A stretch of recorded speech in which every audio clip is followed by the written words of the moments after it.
대나TV 유튜브 구독 신청으로 저희에게 힘이 되어 주십시오.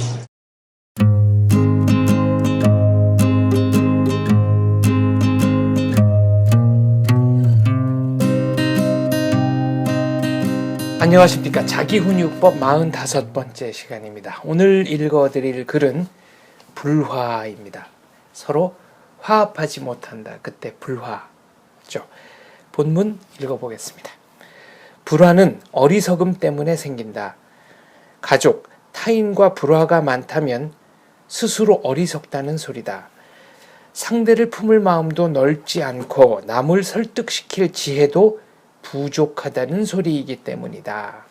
여기까지가 원문입니다.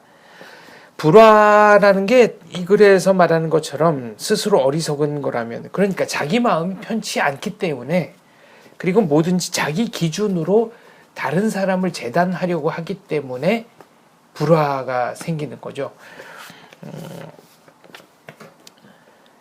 그런 면에서는 자기 자신을 살리기 위해서라도 타인에게 드는 좋지 않은 마음을 내몰고 측은지심을 지니는 것이 필요할 것 같습니다. 나 저 사람 못마땅해, 못 견디겠어 라고 얘기하는 것이 아니고, 아유 저 사람 참 불쌍하구나, 안 됐구나, 안타깝구나, 이런 마음을 한번 가져보라는 말씀입니다. 그래야 다른 분들도 여러분들께 측은지심을 갖고 살피고 도와주려고 하지 않을까, 이런 생각을 문득 해봤습니다. 누군가의 탓이다. 지금 내가 어려움에 빠져 있고 마음이 편하지 않은 것이 나 아닌 다른 사람의 탓이다 라고 생각하면 결국은 나와 그 사람 사이에 불화가 생길 수밖에 없습니다. 그런데 이 모든 갈등을 바르게 헤쳐나가는 지혜를 얻어야 한다, 이런 사실만 깨달아도 저에게 배움을, 그러니까 불화를 주는 분들이 불화를 통해서 새로운 배움을 주는 고마운 분이구나, 이런 느낌이 들 것 같습니다. 그러면 지혜는 어떻게 구할 수 있느냐? 네, 이렇게 반문하실 텐데요. 구할 수 있습니다. 지혜를 어떻게 구하지? 지혜 구하기가 쉬워? 지혜는 구할 수 없어 라는 마음 자체가 지혜를 생각해내는데 방해가 됩니다. 그러니까 미리 포기를 하는 거죠. 논어에도 나옵니다. 어떤 제자가 선생님의 도를 좋아하지 않는 것은 아니지만 역부족입니다. 힘에 부칩니다. 그러니까 공자님이 이렇게 대답을 하죠.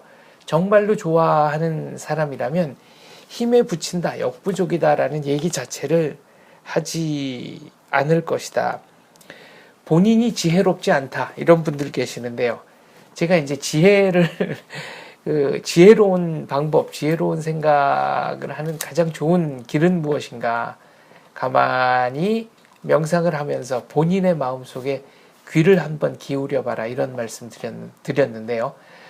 언젠가 그런 말씀을 드렸더니 본인이 지혜롭지 않은 경우에는 어떻게 하느냐, 이런 얘기 하시더라고요. 그래서 만약 지금 내가 겪고 있는 괴로움이 내가 아니라 내 자녀가, 내 아들이, 내 딸이 겪고 있는 괴로움이라면 부모된 입장에서 나는 어떤 충고와 조언을 해줄 것인가를 한번 생각해 보라고 말씀드렸죠. 그런데 스스로가 지혜를 낼 수 없다라고 생각하는 분들 그래도 계실 겁니다.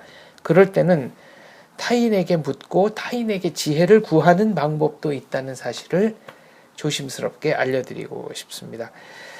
갈등과 불화가 생기면 그 이유를 짐작만 하지 정확하게 모르는 경우가 많죠. 이럴 때는 나와 불화가 생기고 나와 갈등이 있는 특정한 누군가에게 한번 물어보시면 어떨까 합니다. 반드시 답이 나옵니다. 상대가 내어준 답, 그것을 실천하지 못하는 또는 실천하기 싫은 내 자존심이 바로 어리석음이 아닐까, 이런 생각합니다. 그렇다면 갈등이 풀리는 것 같다가 갈등 상황이 반복되는 경우는 어떻게 하느냐? 서로 진심의 마음이 통하지 않았기 때문에 갈등이 반복되는 것이죠. 그럴 때는 진지하게 속내를 다 털어놓고 나와 지금 불화하고 있는, 나와 갈등을 일으키고 있는 누군가와 모든 것을 다 이야기하는 그런 시간을 가져보는 것이 해법이 될 것 같다고 봅니다. 상대의 말이 바르던 그르던 일단은 호응하고 인정해주고 그럴 수도 있겠다는 공감을 해주어야만 상대의 마음이 열립니다. 지금 제가 알려드리는 것은 올바른 대화법입니다. 그렇군요. 네, 미처 그 점은 생각 못했습니다. 다시 한번 말씀해 주시겠습니까? 이런 간투사, 내가 당신의 말을 열심히 귀 기울여서 듣고 있다는 확실한 증명이 되는 것이죠. 그러면 상대도 마음의 문을 열 것이라고 봅니다. 상대가 마음을 열어서 내 말을 들어주게 되는 것이 그 다음 단계입니다. 피차간의 말을 진지하게 들어준다는 것, 이것이 소통의 본질이지요. 소통한 연후에는 아마 타협점도 찾을 수 있을 거라고 저는 생각합니다. 모든 사람에게는 거만한 마음, 오만한 마음의 싹이 있는 듯합니다. 그 싹을 없애는 것이 마음 공부이고 마음 운동이고 자기 훈육법의 첫걸음이 아닐까 합니다. 감사합니다.